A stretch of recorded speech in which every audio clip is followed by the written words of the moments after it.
मसीह यीशु के अजीम और बाबरकत नाम में आप सबकी सलामती हो।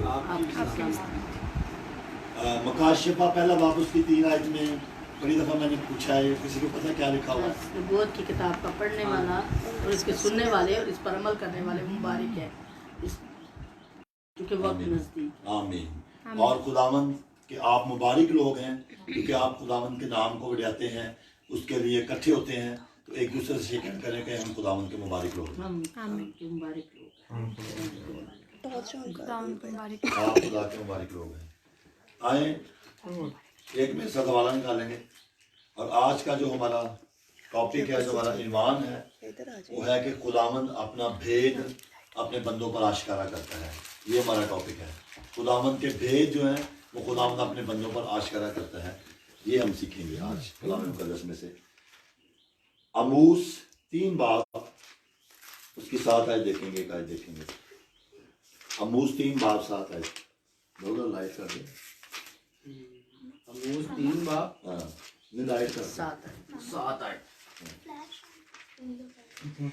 खुदावन की जिंदगी बख्श पाक कलाम में यूं मरकूम है, यकीनन खुदा कुछ नहीं करता जब तक कि अपना भेद अपने खिदमत गुजार नबियों पर पहले आश्कारा ना करे। आज मेरे अजीजों हम सीखते हैं, आपके पढ़े और सुने जाने पर कलाम मुकद्दस में लिखा है कि खुदावंद अपना भेद जो है अपने खिदमत गुजार बंदों पर, अपने नबियों पर आश्कारा करता है। इससे पहले खुदावंद कोई स्टेप नहीं लेता, इससे पहले खुदावंद कुछ करता नहीं है जब तक कि लोगों को वार्न नहीं कर देता, जब तक कि लोगों को बता नहीं देता कि लोग कितनी बदी में हैं, कितने गुनाह में हैं। लाइट ना कर दो, कितनी बदी में, कितने गुनाह में है लोग। खुदावंद पहले आश्कारा करता है, उसके बाद जो काम है, नेक्स्ट स्टेप होता है, वो खुदावंद फिर करता है। आए हम इसके लिए हवाला देखेंगे।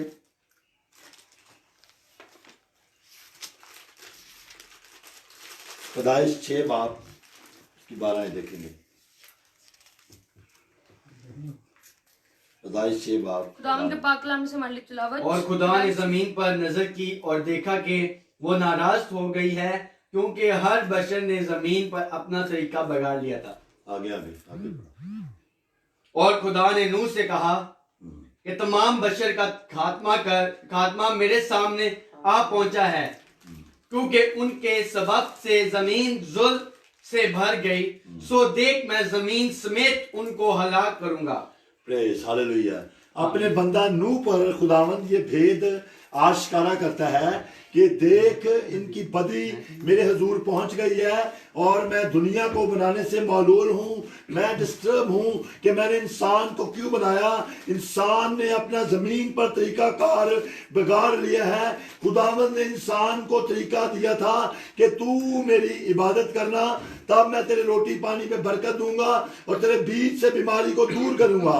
मेरे जीजो, जब इंसान ने अपना तरीकाकार बिगाड़ लिया, एक इबादत का तरीकाकार है, लेकिन इंसान ने वो तरीके को क्या कर दिया, बिगाड़ दिया। और खुदा ने अपने बंदा नूह पर यह भेद आश्कारा किया कि लोगों को बता, लोगों में मनादी कर, ताकि लोग बाज आए, लोग तौबा करें, लोग खुदावंद की तरफ रजू लाएं। लेकिन मेरे अजीजों, सिर्फ नूह और नूह का घराना, उस वक्त में रास्तबाज नूह का घराना था और वो खुदा के पास आया। कोई मुझे बता सकता है कितनी जाने? 8 जाने, यानी नूह, 3 बेटे, बहू और उसकी बीवी। 8 जाने उस वक्त बची। खुदा ने उसको कहा कश्ती बना। कश्ती में बहुत ज्यादा जगह थी, और भी लोग आ सकते थे, और भी लोग बच सकते थे। खुदावंद का गज़बे इलाही उनसे टल सकता था। लेकिन मेरे अजीजों, जब दुनिया में गुनाह था, फिर खुदा ने क्या किया? कोई बताए कैसे खुदा ने उनको हलाक किया? पानी के तूफान से उनको हलाक किया। और खुदा ने एक अहद भी बांधा था बनी नूह इंसान के साथ उस वक्त, उसके बाद मैं पानी से कभी हलाक ना करूंगा। और मेरे अजीजों, नूह के वक्त से लेके आज तक खुदावंद अपने वादों का सच्चा खुदा है। जब देखे कभी भी ज्यादा बारिश आए तो आसमान पर खुदा क्या करता है? अपनी कमान रेनबो की शक्ल में हमें दिखाता है कि मैं वादों का सच्चा खुदा हूं।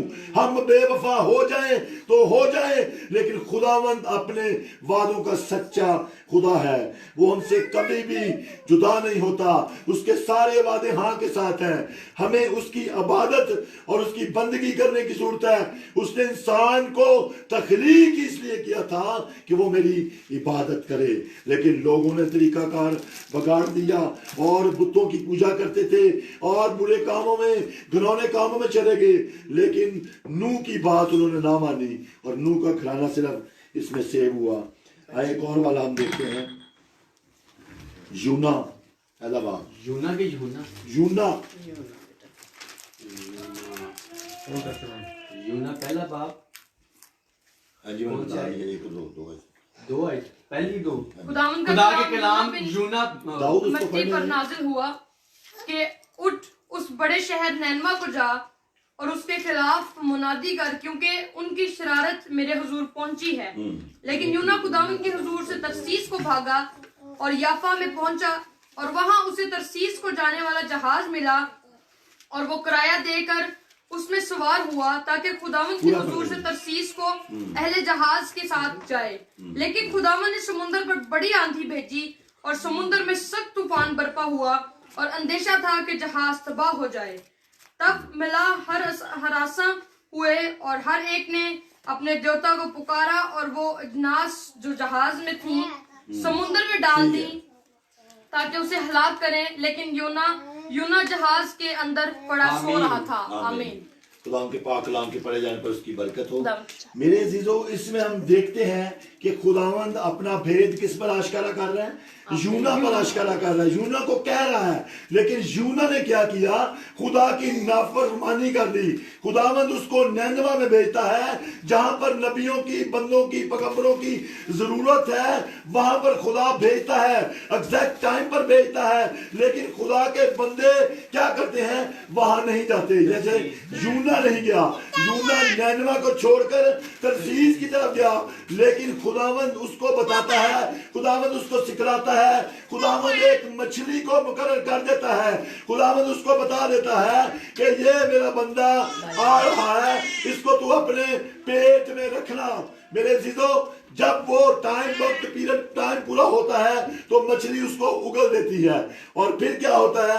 यूना को याद आ जाता है कि खुदावंद ने मुझे कहां भेजा हुआ है? नैनवा में भेजा है। आज भी बहुत से ऐसे नबी, बहुत से ऐसे पैगंबर, बहुत से ऐसे पास्टर्स, बहुत से ऐसे डीकन होंगे जो भेजे कहीं जाते हैं और वो जाते कहीं हैं। हमें अपना रास्ता चेंज नहीं करना, बल्कि हमें अपना रास्ता वो ही रखना है जहां पर खुदावंद की पाक मर्जी है, जहां पर खुदावंद आपको इस्तेमाल करता है, जहां पर खुदावंद आपको लेकर जाना चाहता है, वहां हर सूरत पहुंचे। क्योंकि जब हम खुदावंद की बात को मानते हैं, खुदावंद की बात को ओबे करते हैं, तो आसमान का खुदा हमें बरकत देता है। उस वक्त नैनवा में जरूरत थी। मेरे अजीजों, नैनवा का बादशाह भी अपने तख्त से नीचे उतर आया, खाक और राख खोल ली और उन्होंने तौबा खुदावंद के हुजूर की और बदी बहुत ज्यादा थी नैनवा में भी। आए एक और वाला देखेंगे जी। क्या कह रहे हो आप?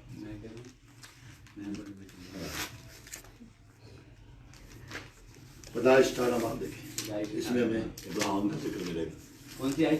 पहले फिर खुदा मुमरे के खुदावंद मुमरे के बलबूतों में बताओ, इसकी आपने 20 आयत पढ़ी। 20 आयत 18 बात की 20 फिर आयत। खुदावंद ने फरमाया, चूंकि सदोम और अमूरा का शोर बढ़ गया और उनका जुर्म नहायत संगीन हो गया है, इसलिए मैं अब जाकर देखूंगा कि क्या उन्होंने सरासर वैसा ही किया है जैसा शोर मेरे कान तक पहुंचा है। अगर नहीं किया तो मैं मालूम कर लूंगा। सो वो मर्द वहां से मुड़े और सदूम की तरफ चले, पर इब्राहिम खुदावंद के हुजूर खड़ा ही रहा। तब इब्राहिम ने नज़दीक जाकर कहा, क्या तू नेक को बद के साथ हलाक करेगा? शायद उस शहर में 50 रासबाज हों, क्या तू उसे हलाक करेगा? और उन 50 रासबाजों की खातिर जो उसमें हों उस मकाम को न छोड़ेगा? ऐसा करना तुझसे बाइद है कि नेक को बद के साथ मार डाले, नेक बद के बराबर हो जाए, ये तुझसे बाइद है। क्या तमाम दुनिया का इंसाफ करने वाला इंसाफ ना करे। कितनी जाने हमने एक्चुअली देखना कहाँ इतने कितने लोग वहाँ पर थे। और खुदावंद ने फरमाया अगर मुझे सदूम में शहर के एंड तक देख लें, एंड में देखिए कितने लोग थे। एंड में इसी बात के एंड में देखेंगे, वहाँ पे आ जाएगा। तब उसने कहा खुदावंद नाराज ना हो तो मैं एक बार कुछ और अर्ज करूं, शायद वहाँ 10 मिले। उसने कहा 10 की खातर भी मैं उसे नेस्त नहीं करूंगा। जब खुदावंद इब्राहिम से बातें कर चुका तो चला गया और इब्राहिम अपने मकान को लौटा। आपको पता है यहाँ पर कितने लोग थे सदूम और अमूरा में? 2 सदूम और अमूरा में लोग तो वहाँ बहुत सारे नहीं नहीं, जो बचे हैं। बचे वो 3 हाँ। बचे। हाँ वो ये हमने देखना। नहीं, 4 थे लेकिन बचे 3। हाँ जी मेरे अजीजों, यहाँ पर हम सदूम और अमूरा का जिक्र देखते हैं। अब्राहम पर खुदावंद, इब्राहिम को खुदावंद ने यानी उसका भतीजा लूत वहां पर था, जिसकी वजह से इब्राहिम चाहता था कि वो इलाका मेरे भतीजे लूत की वजह से बच जाएगा। लेकिन मेरे अजीजों खुदावंद का शोर और खुदावंद लोगों का शोर उन तक खुदा तक पहुंच चुका था और उनकी बदी खुदा तक पहुंच चुकी थी। आज भी जब दुनिया में गुनाह या बदी होती है तो खुदा के जो खुदावंद यीशु मसीह है उसकी आंख गुनाह को नहीं देखती, क्योंकि खुदा पाक है और वो कहता है ऐसे ही पाक बनो जैसा तुम्हारा बुलाने वाला पाक है। मेरे अजीजों, इसमें हमने देखा है कि सदूम और अमूरा का जो शोर था वो खुदा के हुजूर पहुंचता है और इब्राहिम क्या करना चाहता है? अपने भतीजे लूत की वजह से बचाना चाहता है उस इलाके को। लेकिन मेरे अजीजों, वहां पर सिर्फ 3 लोग थे। लूत, उसकी बीवी थी और 2 हाँ जी, और उसकी बीवी। वहां पर आज भी नमक का सतून है। खुदावंद के कलाम में लिखा था कि जब मैं आग और गंधक नाज़िल करूंगा तो कोई पीछे मुड़कर ना देखे। मेरे चीजों, आज हमारे अंदर से जैसे वो औरत आती घर नहीं निकलता, उसको शायद फिक्र हो कि मेरे कपड़े रह गए हैं, बारिश हो जाएगी, मेरे कपड़े पे जाएंगे, मोटर से मैं छापर नहीं पाया, या इस तरह की कोई बात उसके जहन में होगी उस वक्त भी, और वो पीछे मुड़कर देखती है और वो नमक का सतून बन जाती है। आज भी वो सतून, नमक का सतून आज भी वो कायम है। और खुदा अपने लोगों पर, अपने बंदों पर ये भेद करता है आश्कारा, लेकिन लोग इसको समझते नहीं है। आज एक और वाला मेरे साथ देखें, इफिसियों 5 बाब उसकी 14 से 17 आयत। इफिसियों 5 बाब 14 से 17 पढ़े दाऊद 14 से 17। इसलिए वो फरमाता है, ऐ सोने वाले जाग और मुर्दों में से जी उठ, तो मसीह का नूर तुझ पर चमकेगा। बस गौर से देखो कि किस तरह चलते हो, नादानों की तरह नहीं बल्कि दानाओं की मानद चलो। हाँ जी। और वक्त को गनीमत जानो क्योंकि दिन बुरे हैं। हाँ जी। इस सबब से नादान ना बनो बल्कि खुदावंद की मर्जी को समझो कि क्या है, और शराब में मतवाले ना बनो। जैसे मैंने आपको बताया था उतनी आयतें आपने पढ़नी, शौकी नहीं करनी, कलाम होगा। इसी 5 बाब में जैसा ये दाऊद ने पढ़ा है, इसके मुताबिक हम देखते हैं कि खुदावंद हमें बेदार करता है। आज सोने वाले जाग और मुर्दों में से जी उठ, तो मसीह का नूर तुझ पर चमकेगा। आज भी जो काहिल, जो सुस्त लोग हैं, जो सोते रहते हैं, अपने आप को बेदार नहीं करते, हमें खुदा के लिए कुछ करना है, अपने आप को बेदार करना है, क्योंकि खुदा का वक्त नजदीक है। कलाम मुकद्दस में जैसे हमने अभी पढ़ा था मकाशफा 1 बाब उसकी 3 आयत में कि वक्त खुदा का नजदीक है। मेरे दीदो, इससे पहले कि खुदा का वक्त आ जाए, हमें अपने आप को प्रिपेयर करना है, अपने आप को तैयार करना है। खुदा तो अपने लोगों के वसीले से कलाम करता है, अपने नबियों के वसीले से कलाम करता है, अपने बंदों के वसीले से कलाम करता है। आया क्या हम खुदा के कलाम को सुनते हैं? आया क्या हम खुदा के कलाम पर अमल करते हैं? मेरे अजीजों, खुदा का कलाम कहता है महज सुनने वाले ना बनो बल्कि इस पर अमल करने वाले बनो। मेरे अजीजों, जब जिंदगी में अमल होगा तो तब आप बरकत पाएंगे, तब आपकी जिंदगी चेंज होगी और खुदा आपके साथ होगा। आए आमूस 8 बाब में आएंगे। अमूस 8 बार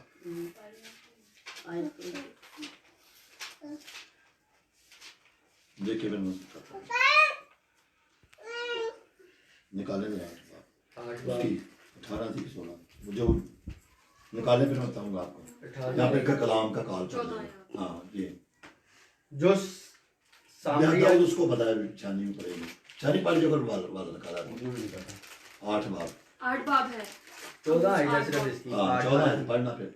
जो सामरिया के बुत की कसम खाते हैं और अमूस। कहते हैं अमूस यानी 8 बार यही पढ़ रहे हैं। नहीं मूसा 8 बार की 14 आयत है। हाँ वो पढ़ो टोटल 14 है यहाँ से। वो पढ़ो जहाँ पे लिखा है कलाम का काल पड़ेगा। 8 आयत पढ़ो 8 आयत है जो भी। क्या इस सबब से जमीन ना थरथराए हाँ जी। और उसका हर एक बाशिंदा मातम ना करेगा। हाँ वो बिल्कुल दरियाए नील की तरह उठेगी और रद्दे मिस्र की तरह फैल कर फिर सुकड़ जाएगी।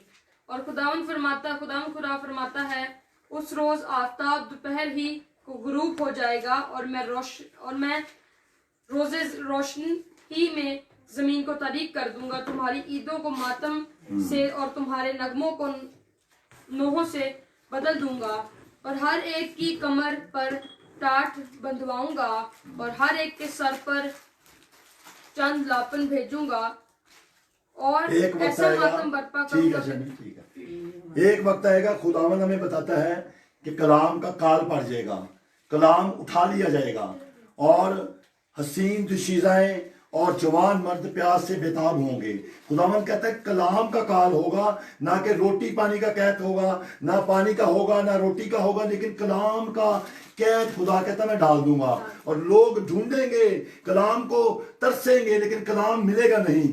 आज मेरे अजीजों हमें कलाम मिलता है, अपने बंदों के वसीला से खुदावंद कलाम करता है, अपने नबियों के वसीला से कलाम खुदावंद ने किया, लेकिन खुदा के उस वक्त भी बागी और सरकश लोग थे और आज भी खुदा के कलाम को नहीं समझते और नहीं सुनते। मेरे अजीजों इस वक्त में हमें खुदावंद के कलाम को समझने की, सुनने की और इस पर अमल करने की बहुत जरूरत है, क्योंकि कलाम हमें बताता है कि वक्त बहुत शॉर्ट है। अब इब्लीस को भी पता चल गया कि मेरा वक्त बहुत कम है। जो 2020 ईयर है ना, 2020 साल है, ये बहुत फास्ट आया, ये बहुत तेजी का साल आया है।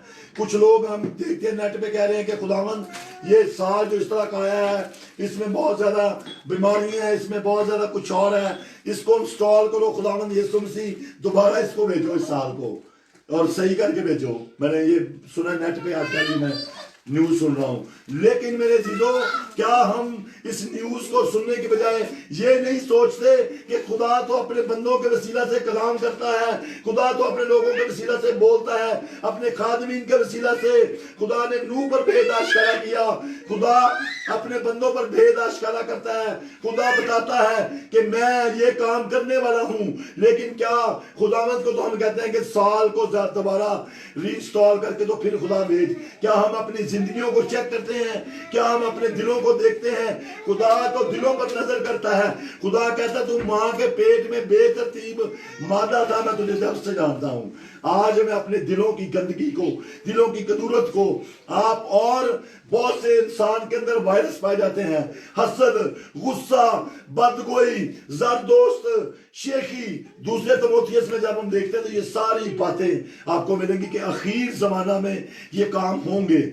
लेकिन मेरे अजीजों क्या हम अपने आप को इन वायरसेस से पाक करते हैं? क्या अपने आप को, खुदा तो हमें बताता है, खुदा तो आश्कारा करता है कि आखिर जमाने में क्या होगा, क्या हम अपने आप को महफूज करते हैं? खुदावंद कहता है कि जब तुम इस तरह के निशानात और ये काम होते देखो तो समझो कि तुम्हारी निजात करीब है और खुदा के आसमान की तरफ हाथ उठाकर दुआ करनी शुरू करो। क्या कभी हम दुआ करते हैं खुदा से?